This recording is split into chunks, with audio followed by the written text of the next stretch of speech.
Very excited to have joining us right now the New York Times bestseller, yet again, Peter Schweizer is here. He's the president of the Government Accountability Institute and the host of the Drill Down podcast and the author of, again, the New York Times bestselling book now, Blood Money, Why the Powerful Turn a Blind Eye While China Kills Americans. Peter, good to have you with us, sir.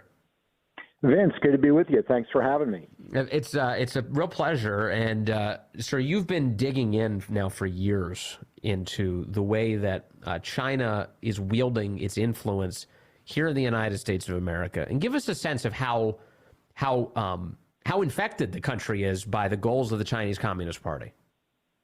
Well, I think it's a huge problem. It's a huge problem in that our political leadership, in a lot of cases, I would argue, is bought off or is compromised or is at least indifferent in some cases to what's going on. But you know, when you talk about blood money, you're talking about the actual deaths of Americans, because whether it's the fentanyl crisis, whether it's how the Chinese maximize the body count during COVID, whether it's how they are sowing violence on American streets, you're actually talking about people dying. It's not just about them getting favorable trade deals. It's about them actually killing Americans. The fentanyl crisis, people think of it in regards to the Mexican drug cartels. They're really the junior partners. It's the Chinese CCP that is running this operation, and yet our leadership doesn't seem to want to confront them about it. And what does the Chinese Communist Party desire out of the fentanyl crisis? Is it a matter of merely selling the product? They sell the precursor chemicals to the cartels, which are then used to create the fentanyl that poisons so many Americans, or do they want the death and carnage that we're experiencing, or both? They want both, and their involvement goes much deeper than just the precursors. So, yes, the precursor chemicals come from China, but they arrive in the port of Manzanillo in Mexico, that port is run by a Chinese company that's close to the Chinese state, and that's one of the reasons that we can't stop the flow. But those precursors then go to a town in northern Mexico where, according to leaked documents that I quote from the magazine in the book, 2,000 Chinese nationals live in this town in Mexico, and they're the ones that take the precursors and turn it into fentanyl. The pill presses and the pill molds that the cartels use to, put the fentanyl in to spread this poison in America, those pill presses and molds come from China, and the Chinese sell them to the drug cartels at cost. In other words, they're not price gouging them. When you look at how the drug cartels communicate, they need secure communication from U.S. law enforcement to operate. They use apps and communication devices that are encrypted in China. And then the final stage, you look at the money laundering. Any drug cartel that needs to launder its money, they used to do it through the Latin American banks in the days of cocaine and heroin. Today, in the era of fentanyl, they launder their money through Chinese state-owned banks, and they often use Chinese students in the U.S. on education visas to do so. So this is a Chinese operation. It is revenge for the opium wars. They view it that way. They operate that way. And it's part of this strategy called disintegration warfare, which is their term for it, which basically says we don't want to fight the United States in a kinetic war. It's not about missiles and aircraft carriers. It's about trying to fragment, disintegrate, and undermine American society, and they're doing it very successfully. Yeah, and the fentanyl crisis, of course, has hollowed out so many towns. It's made America a lot more depressing, and the end result is that there's more chaos inside of our borders. Not a single bullet's been fired. That's exactly right. You take another issue like violence on America's streets. Beginning in 2018, again, these are according to leaked documents I got from Homeland Security and the Department of Justice. In 2018, the Chinese started smuggling into the United States these small devices called auto sear switches or Glock switches, which are obviously highly illegal. They convert a ordinary Glock handgun into a machine gun. And the Chinese were smuggling these in by the thousands, and they were marketing them to criminal gangs and drug cartels operating in the United States. So what we've seen as a result of that over the last 5 years is a 5,000% increase in machine gun fire in urban America. Again, are they doing this to make money? I guess, but there's not a lot of money in these switches. They're selling them for $50 a piece. Yes. It's really about sowing chaos in America, and again, it's working. Well, they definitely have their finger on the pulse of the things that divide us and are stimulating those divisions as much as possible. You've clearly covered that well. And I think back to Secretary of State Anthony Blinken meeting with the Chinese early in the Biden administration. And when he would bring up human rights violations in China, they would throw right back in his face. They'd say, well, what about Black Lives Matter? What about what you're doing to black people in America? The Chinese clearly have our number politically. They do, and the leadership wasn't even prepared to give what should be a pretty easy response and answer to that. But they're also engaged in trying to fan the flames. I mean, look, I'm not saying that we don't have divisions in our country. We do. But one of the things I lay out in the book is how there are thousands of Chinese military personnel that are each setting up thousands of social media accounts in the West, on X or Twitter or on Facebook or on YouTube.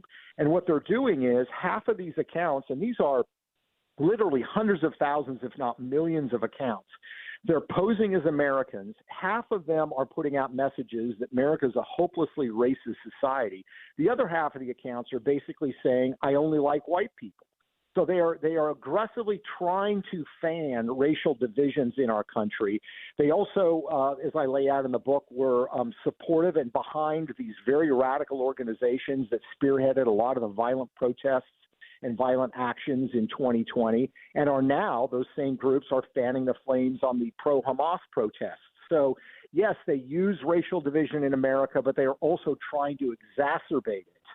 They're trying to make it worse because it's part of this disintegration warfare strategy.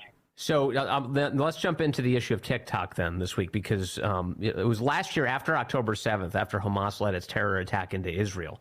On TikTok, pro-Hamas sentiment went wild. It was all over that platform. And it's used predominantly by young Americans, but you've got, by TikTok's claims, they've got somewhere in the vicinity of 170 million Americans on TikTok. It's wild. And they obviously allowed sort of pro-terror sentiment to flourish there in order to create more divisions here in the United States. What role has TikTok had in all of this? Oh, they play a huge role. And there's several important things that people need to, I think, understand about TikTok. The first thing is ByteDance, this company, is joined at the hip with the Chinese state. It's not just that they're in China and that the CCP can tell them what to do. ByteDance actively works with the Chinese Ministry of State Security. They do research on how to manipulate people online. That's part of their research protocol. That when it was set up, TikTok in the West, it was specifically targeted at young children with the notion that this was going to be a parent-free zone. And while we're having this debate in this country about, is it propaganda, is it not propaganda, there's no debate about this in China. I quote extensively from Chinese military officials who call TikTok a Trojan horse they're using against the West, to people that are propaganda experts in the CCP who describe in detail how they are right now using TikTok to undermine American culture and to push young people in a manner that will lead them to reject their normal cultural values, to reject their understanding of their own country, to reject their national symbols, because by doing so, they can inculcate them with their own values. Again, these are not my words. These are the words of Chinese officials. So we're debating it here. They're not debating it in China. And you are literally have a company that is doing joint research with the Ministry of State Security in these sensitive areas that is getting unfettered access to our young people. And it's just crazy to me that people want to sit and debate whether this is even an issue. Yes, and in fact, I saw this week, just by way of example, I think it was Gallup who had a survey that said that now 30% of all young women in the United States, I believe between the ages of 18 and 26, now claim that they're all LGBTQ+. That 30% of young women say that, and I saw that number and I thought to myself, that's TikTok. That's TikTok right there. If you're looking for evidence of influence, there it is. Yeah, no, it is. And I mean, look, it's again, whatever one's position is on these issues, if you look at the trans movement that has developed over the last 4 or 5 years in America, two of the largest funders of the trans movement in America are actually Chinese-based billionaires. And I describe them, I name them in the book. Each of them have put millions of dollars, in one case has put tens of millions of dollars into the trans movement, research and activism. And here's the crazy part, Vince, neither one of them actually advocates for these positions in China. The situation for LGBTQ people in China is far worse than it is in America. And yet, these two billionaires are pushing this stuff in this country, but they are not actually pushing it in China. And I believe that is, again, part of this disintegration warfare, where you pick a issue that is going to cause conflict and division. Sure. You inject it into the country, and you lead this kind of chaos. If you really believed and advocated in this cause, I would think you would be pushing it in the country where that situation is far more perilous than it is in the United States. Right. They're provoking debates in the United States about reality itself. We're literally debating what reality is here in America. I want to stay on TikTok for just a moment, just because there is this debate in Washington this week about how best to handle it. This bill was put forward. It's meant to ban TikTok in the event that they don't divest from it. Do you think that this legislation was the right way to go about this? Yeah, I don't think there's any other way to do it. I have concerns about Facebook and other social media. I think we need to deal with this issue first. And look, the bottom line is, ByteDance, do they really want to say, well, we're just going to shut down TikTok? I think they want to sell this. You've got some American investors that could remain as investors, and then I think it should go to, an American entity. I don't think, by the way, if Mark Zuckerberg wanted to acquire this, that he would actually be allowed to. I mean, talk about an antitrust monopoly. Yeah. He's already got Facebook and he's already got Instagram. I just see no way that he would get it. Let's have a new company that will operate it. That gives us much more ability, if you have the right political leadership, to regulate and monitor this stuff. I am nervous, though, about the qualified divestiture portion of this legislation, which would allow Biden, the current president, to sign off on whoever purchases this thing. And obviously, the left has an immense interest in propagandizing the base prior to the election. Absolutely, no question about it. The challenge is, I don't know what else you could do with regards to the bill. So I think it's just ban it. Just ban it. We don't need to divest it. Just ban it. Yeah. The challenge is, if you ban it, is you're going to have other of these services pop up, and they could again be based in Chinese companies who have a huge advantage in developing these social media algorithms, because they're able to collect so much data on people. That's what makes these algorithms really hum. Yeah. So I think this is probably the best solution, but I absolutely share your concerns and understand them. So so beyond TikTok, the other ways that China has extended itself all over the United States include, we keep hearing about things like the purchase of farmland and the capture of higher education in the United States. I mean, how far-reaching is Chinese Communist Party influence and control within our country now? Well, it's massive. I mean, you think about land. One of the things that's going on is Chinese investors, of course, backed by the government, are buying land and setting up illegal marijuana growth across the United States. Yes. In the state of Maine alone, there are 300 known illegal marijuana grow operations run by Chinese nationals. And by the way, a lot of them are manned by Chinese who are illegally in the country. So when you wonder who are these Chinese nationals crossing the border from Mexico, the odds are overwhelming that some of these are going to be joining these illegal marijuana growing networks that go from Maine to California. And this is part of what the Chinese call cognitive warfare. TikTok is a part of it. Certainly fentanyl is a part of it. But they like the notion of kind of dumbing down America.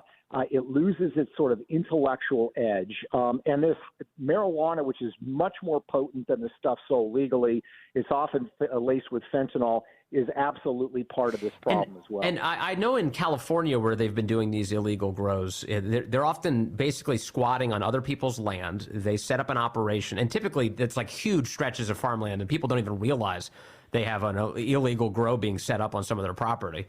And then the grow is stealing power and water from the locals. In California, that's a huge deal.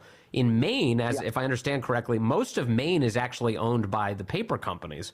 So there's got to be vast stretches of land there where they might not even be aware that the Chinese have set up a pretty extensive grow operation illegally. Well, that's correct. There is one case where a group of Chinese nationals bought an old abandoned elementary school, and they turned the gym and the classrooms into a marijuana grow operation. So, and then you have the problem, we don't actually know the full extent of Chinese land ownership in America. In the state of Maine, the largest foreign owners of land in Maine are Canadian. The problem is that Chinese nationals are setting up LLCs in Canada and then purchasing farmland. So our federal government says, well, these are Canadian landowners, but they're actually not. They're Chinese.